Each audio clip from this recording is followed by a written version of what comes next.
Bismillahirrahmanirrahim. Assalamualaikum warahmatullahi wabarakatuh. Kita mulai saja pada Zoom meeting pada pagi hari ini. Tema pada pertemuan kelima ini adalah mengenai tentang media sosial.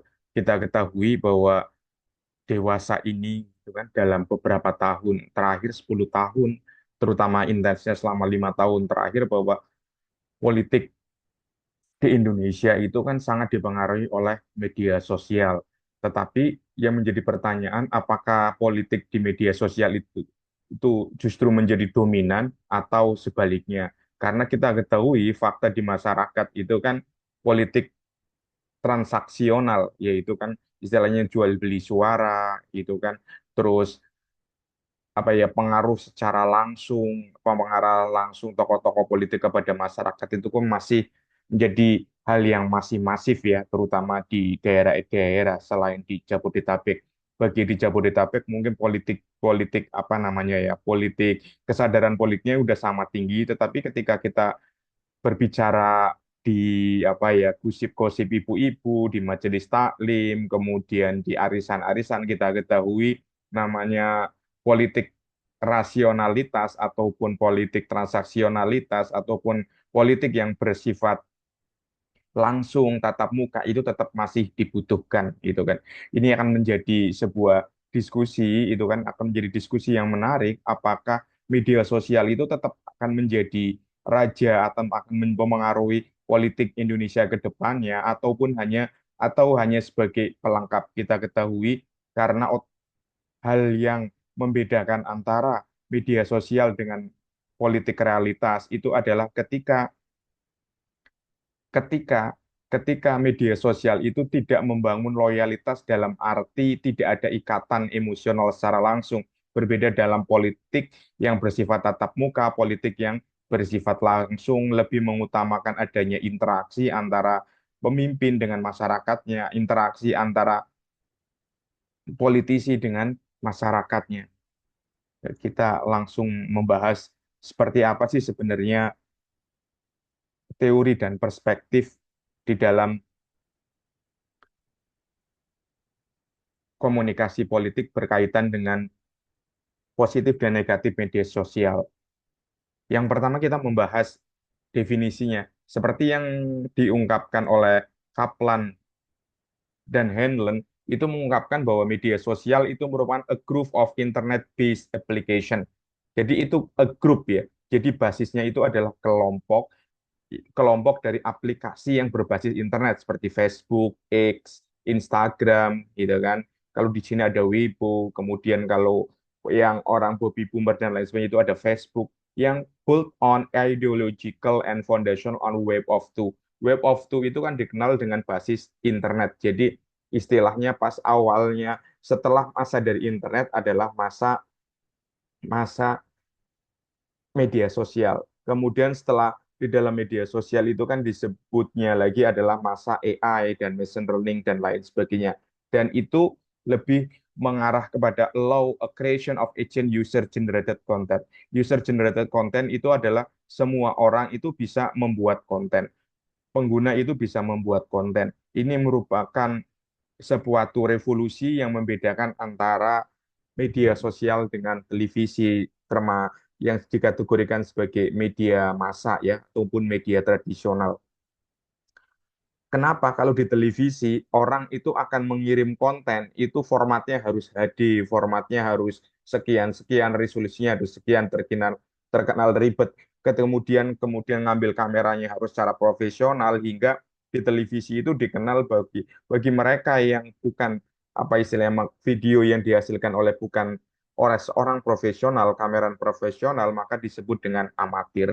Seperti dalam berita ataupun apa kan, narasi-narasi yang diumumkan, video amatir yang beredar di media sosial, video amatir yang beredar beredar di YouTube dan lain sebagainya itu kan dianggapnya amatir. Tetapi tren seperti itu sudah bergeser karena apa? Karena orang sudah melihat juga apa ya istilahnya, ada transisi dari media tradisional ke media sosial, di mana sekarang banyak para pekerja profesional itu bekerja di belakang akun-akun YouTube ya, akun-akun media sosial sih, apalagi teknologi ataupun peralatan dalam memproduksi konten itu juga sudah sangat ini ya, menggunakan standar standar yang tinggi. Dengan demikian, itu kan berarti di situ ada faktor yang menarik ya, ada yang faktor menarik bahwa ideologi dan teknologi gitu kan dari media sosial itu tetap berbasis web 2.0. Apa itu sebenarnya ideologi dan teknologinya? Teknologinya hampir sama ya, diakses dengan di triple W, diakses dengan aplikasi, tetapi ideologisnya pun hampir sama. Ideologis dari media sosial itu adalah berbagi ya. Di situ berbagi ada konten dan menghilangkan gatekeeper. Jadi ketika teman-teman mengirimkan misalnya opini ke media massa, media online, ataupun televisi apa koran, majalah itu ada gatekeeper. Gatekeepernya adalah redaktur. Tetapi di dalam media sosial itu tidak ada gatekeeper. Jadi tidak ada penjaga gawangnya. Penjaga gawangnya itu hanya berdasarkan ya si perusahaan tersebut dengan adanya pematuhan community semacam apa ya, community update ataupun ada yang disebut dalam atau disebut juga dengan adanya code of conduct atau disebut juga code of rule. Jadi ada peraturan-peraturan yang disepakati. Misalnya yang paling keren itu adalah bukan paling keren ya, yang paling strict itu ada di TikTok ya. Jadi tidak ada misalnya di situ ajakan bunuh diri atau informasi yang berkaitan dengan bunuh diri itu sangat sangat dilarang, bahkan itu biasanya usernya akan langsung di-ban. Kemudian ada misalnya pornografi anak gitu ya, pornografi anak itu juga sangat ditentang setahu saya itu di apa namanya di TikTok. Berbeda dengan di X yang sangat banyak dan sangat masif. Kemudian ini dalam sebuah buku chapter ya, menarik. Jika teman-teman itu bukunya Daniel Frontier and Christian Falk. Christian Falk itu salah satu penulis favorit saya itu beliau beliau itu penulis dan dosen di Inggris yang sering menganalisis berkaitan dengan media digital tetapi dalam perspektif Marxis, dalam perspektif kiri. Dan mereka itu mengidentifikasikan bahwa media sosial itu sebagai social information process itu karena ada tiga hal. Yang pertama cognition, communication, dan cooperation. Kita bisa melihatnya dalam berkaitan dengan kognisi. Kognisi itu kan berkaitan dengan otak ya, di mana di situ media sosial memiliki dampak baik positif dan buruk karena di situ ada kecanduan, di situ ada distraksi, di situ ada upaya untuk mencari perhatian, di situ juga ada upaya untuk membangun behavior, perilaku perilaku ataupun sikap yang untuk untuk disentuh dan diintervensi sehingga itu sangat berkaitan dengan otak sehingga media sosial bisa menjadi candu dan karena itulah politisi menggunakan media sosial itu untuk mempengaruhi opini publik. Kemudian itu berkaitan dengan komunikasi. Kita ketahui bahwa media sosial itu berkaitan dengan informasi dua arah. Di situ akan membangun engagement, di situ ada komentar di situ, semua orang bisa beropini. Karena itu sebenarnya media sosial itu sangat bertentangan dengan undang-undang ITE yang menjadi ganjalan. Karena kan media sosial itu kan hidup awalnya kan di Amerika, di mana negara-negara Barat itu kan identik dengan freedom of speech. Jadi semua orang ngomong. Jadi ketika di Amerika, ketika kamu ngomong tentang presiden, menjelek-jelekan presiden itu tidak bakalan dihukum. Tidak bakalan dihukum, tidak bakalan ada yang melaporkan karena kan freedom of speech-nya sangat kuat dan ketika media sosial kemudian diranah dimasukkan ke Indonesia itu sebagai basisnya ada freedom of speech, tetapi ada undang-undang ITE, di situ ada undang-undang yang mengecam tentang misalnya menjelekan orang lain, pencemaran nama baik dan lain sebagainya. Jadi sesuatu hal yang memang berbeda. Karena itu pada dasarnya itu di media sosial itu kita harus tetap mengedepankan etika dalam berkomunikasi karena kita adalah masyarakat timur yang berbeda dengan masyarakat barat. Kemudian di situ ada cooperation, ada kolaborasi. Di YouTube itu bisa mendapatkan Google AdSense, bisa bekerjasama untuk iklan dan lain sebagainya. Kolaborasi antara satu pihak dengan pihak lain itu menjadi ciri khas utama dari media sosial termasuk juga di dalam komunikasi politik berbasis media sosial. Impact-nya itu apa? Impact-nya yang saya rangkum dari beberapa jurnal yang saya baca itu kan bahwa impact dari media sosial di dalam politik itu menjadi alternatif yang sangat ini ya, sangat berbeda dengan media tradisional. Selain itu ada upaya berbeda ketika kita melihat koran, ketika kita melihat televisi ada one-to-one mass customization. Jadi istilahnya itu kok apa istilahnya customization-nya itu kalau di media tradisional itu sama, jadi iklannya itu sama dan lain sebagainya. Tetapi kalau di media sosial itu kita bisa membuat beda iklan, misalnya kita membuat konten untuk orang Aceh, konten untuk Sumatera, konten untuk orang apa namanya Padang, konten orang untuk Jawa itu bisa kita beda-bedakan. Karena itu kan biaya produksinya lebih murah berbeda dengan di televisi yang ataupun di koran ataupun di majalah yang cenderung sama ya bersifat massal. Jadi lebih marketingnya itu modelnya itu dalam pemasaran politiknya itu lebih lebih tepat sasaran, lebih tepat ke pasar, lebih tepat ke ceruk pasar atau ceruk ceruk elektoral yang hendak kita rebut. Kemudian lebih bersifat kolaboratif. Ini kan ada menarik ya, kolaboratif. Kita juga knowledge sharing community, kita bisa berbagi sharing, kemudian di situ ada upaya untuk membangun dialog, kemudian juga ada upaya untuk membangun kolaboratif learning and creativity. Karena apa? Karena di dalam media sosial basisnya adalah user generated content. Ya mungkin teman-teman sudah pelajari bahwa user generated content adalah semua pihak itu bisa ikut berkontribusi dalam membuat konten. Fungsinya apa? Ini dalam pendekatan favorit saya yang ditulis oleh Trottier and Christian Fox itu fungsi dari media sosial dalam perspektif komunikasi politik itu lebih bersifat integrated sociality. Apa itu integrated? Yes, itu balikan tadi dari convergence dari three mode of sociality, jadi cognition, communication, cooperation. Jadi itu mengintegrasikan secara sosial. Jadi orang itu misalnya dia ada di Jawa Timur, ada di Sumatera, ada di Papua itu bisa disatukan di ranah di platform media sosial. Jadi orang itu tidak perlu lagi pergi ke Papua, orang pergi lagi ke Sulawesi, tapi bisa menjangkaunya melalui media sosial. Jadi terintegrasi. Kemudian integrated role itu salah satunya itu adanya upaya untuk various role of human being life. Jadi integrated role. Jadi misalnya itu saya gitu kan ya.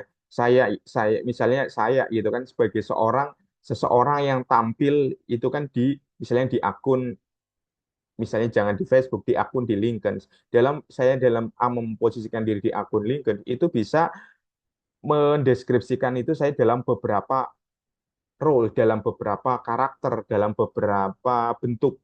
Misalnya di situ saya sebagai seorang dosen, gitu kan. Saya seorang pendidik, saya seorang pengajar, maka saya akan berusaha itu kan menjelaskannya dalam secara konstruktif, analitis, kemudian kritis ataupun solutif dengan perspektif-perspektif yang saya unggulkan gitu kan seperti perspektif komunikasi politik, autentisitas ataupun perspektif yang bersifat misalnya pembaharuan dan seperti itu. Tetapi di sisi lain, saya adalah seorang jurnalis. Misalnya ya, saya seorang jurnalis, saya bekerja di sebuah media massa, saya menjadi tanda kutip itu adalah seorang budak korporat, saya bekerja terikat dengan code of conduct tertentu di perusahaan tersebut dan lain sebagainya. Tetapi di sisi lain, saya adalah misalnya di situ adalah seorang konsultan komunikasi branding ya, terutama personal branding untuk para politisi dan untuk para pengusaha di korporat gitu kan ataupun korporat apa eksekutif korporat. Di situ saya juga istilahnya memiliki bisnis sampingan menjadi seorang konsultan yang memberikan insight, kemudian mengarahkan konten-konten media sosial tokoh-tokoh politik ataupun tokoh-tokoh bisnis yang berkaitan untuk membangun personal branding dan lain sebagainya. Jadi dari various tiga roles tersebut di media sosial itu kan berkaitan dengan kehidupan saya dan orang akan melihat oh seperti ini akan seperti ini. Jadi kalau di dalam media sosial orang itu berperan bukan hanya satu. Misalnya dia bukan hanya sebagai seorang kepala keluarga yang mencari nafkah, tetapi dia juga misalnya menjadi ketua RT, dia juga menjadi misalnya budak korporat yang tiap hari naik ke RL, dari pagi misalnya desak-desakan, malam pulang malam desak-desakan, misalnya ada yang dia berangkat pagi kemudian pulang malam dan lain sebagainya. Ada juga misalnya dia memiliki bisnis, ya kan, misalnya dia memiliki bisnis sebagai sebagai apa, pemilik laundry dengan jaringan 10 dan lain sebagainya, kan semuanya bisa istilahnya integrated role di dalam satu platform. Kemudian ada yang menarik lagi itu ya bersifat dengan integrated dan converting communication on social media. Jadi bagaimana aspek dari media sosial itu mempengaruhi perilaku dan dalam sistem kita. Jadi perilaku dalam sistem kita baik dalam dunia nyata maupun dalam sosial politik yang diungkap dalam single profile. Jadi itu single profile-nya, tetapi kenyataannya itu kan ketika seseorang itu memiliki media sosial itu cenderungnya memiliki banyak akun, dia punya banyak avatar sehingga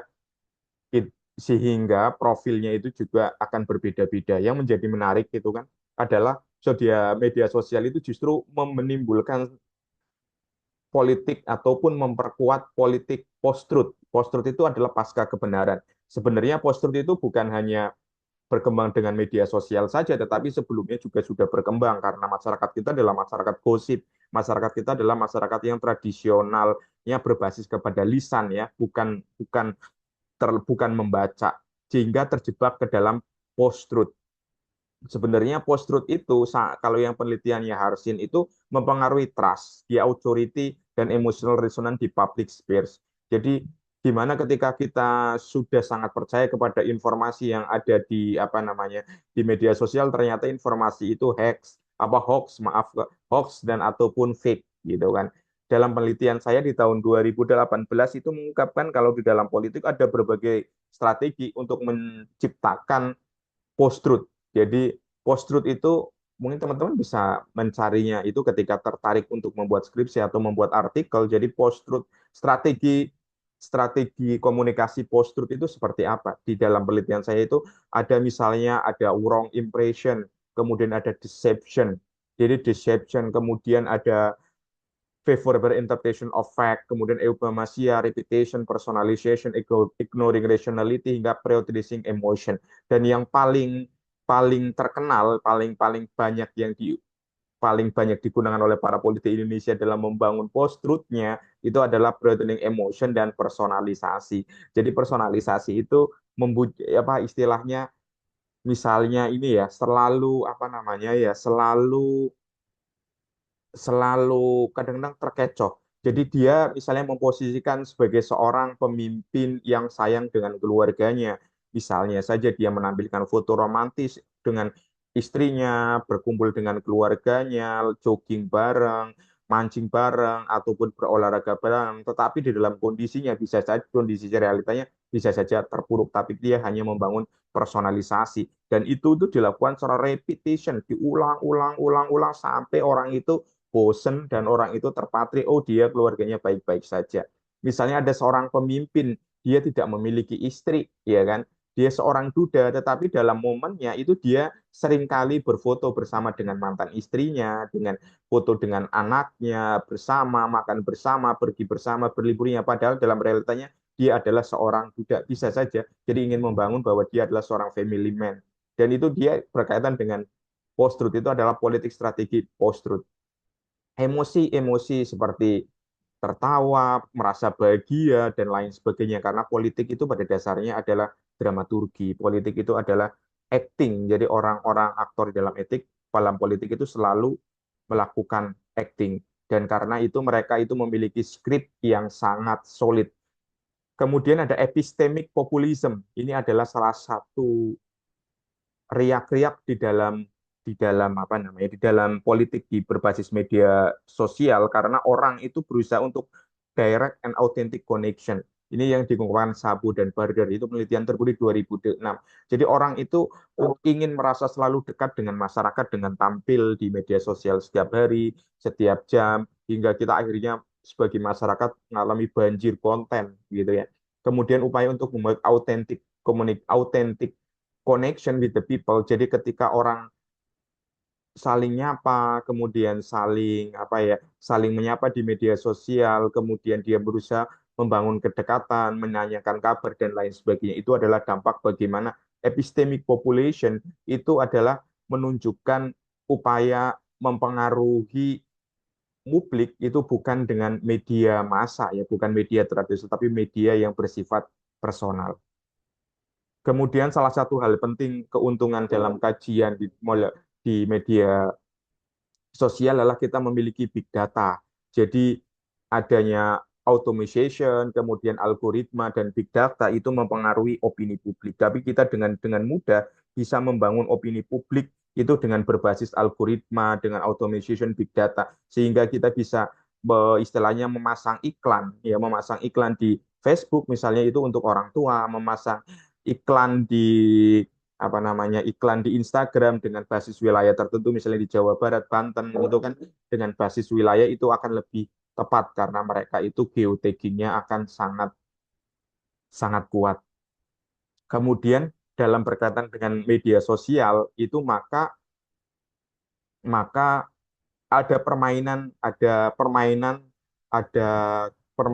atau game of action yang bisa dilakukan oleh politisi, seperti yang diungkapkan oleh Corner, mulai dari ranah sphere atau ruang political institution, kemudian ranah publik dan populer, kemudian ranah private. Jadi ranah politik institusi dalam media sosial itu dimainkan oleh partai, pemulihan negara, lembaga, institusi tertentu dalam tujuannya dia itu adalah political decision untuk menunjukkan bahwa misalnya untuk menunjukkan bahwa partai politik itu berpihak kepada masyarakat ataupun kebijakan-kebijakan pemerintah itu adalah berpihak kepada masyarakat. Dan kemudian adalah political career. Jadi dengan misalnya seseorang aktif di media sosial, maka itu bisa membangun political career. Berapa jumlah followernya, berapa jumlah konten yang dihasilkan, seberapa besar impact-nya di masyarakat itu bisa dilihat di situ. Kemudian ada public and popular. Ini kan menunjukkan bahwa dengan menjadi politisi di medsos, maka dia menjadi public figure. Jadi public figure itu tidak hanya tampil di televisi setiap hari, berdiskusi, kemudian menyampaikan program tidak, tetapi dia menjadi selebgram di Instagram itu bisa menjadi public figure. Kemudian adanya private space. Private space ini adalah bagaimana upaya untuk membangun identitas-identitas tertentu. Misalnya ada politisi, dia membangun identitas adalah dia adalah politisi yang sangat dekat dengan petani, ya kan? Bukan hanya karena dia memiliki bisnis pertanian, tetapi dia misalnya menjadi ketua ketua organisasi pertanian, dia juga membuat kebijakan yang bersifat pro pertanian dan lain sebagainya. Dalam melakukan penelitian komunikasi politik di media sosial, teman-teman bisa menggunakan beberapa aplikasi mulai dari Cosmos, Social Lab, R itu paling terkenal, Rgate, kemudian Netili, kemudian juga ada sentimen analisis. Banyak juga banyak juga platform-platform ataupun aplikasi yang free ataupun berbayar untuk menganalisis. Tetapi hasil analisisnya tersebut biasanya nanti bisa diinterpretasikan atau dianalisis dengan berbasis analisis oleh penelitinya. Kemudian metode yang populer yang sering saya gunakan itu adalah etnografi, virtual etnografi, hingga konten analisis. Banyak metode kuantitatif lain juga boleh digunakan. Beberapa penelitian tentang media sosial misalnya itu ada beberapa penelitian saya tentang Donald Trump, itu upaya pembunuhan yang gagal terhadap Donald Trump itu adalah menggunakan misalnya visual retorik. Jadi visual retoriknya itu apa saja yang diteliti di situ, dari videonya, dari foto yang ditampilnya pas waktu itu kan di tahun 2000 ini ya, di tahun kemarin di mana Donald Trump itu ditembak tetapi selamat, jadi dia mengepalkan tangan dan lain sebagainya.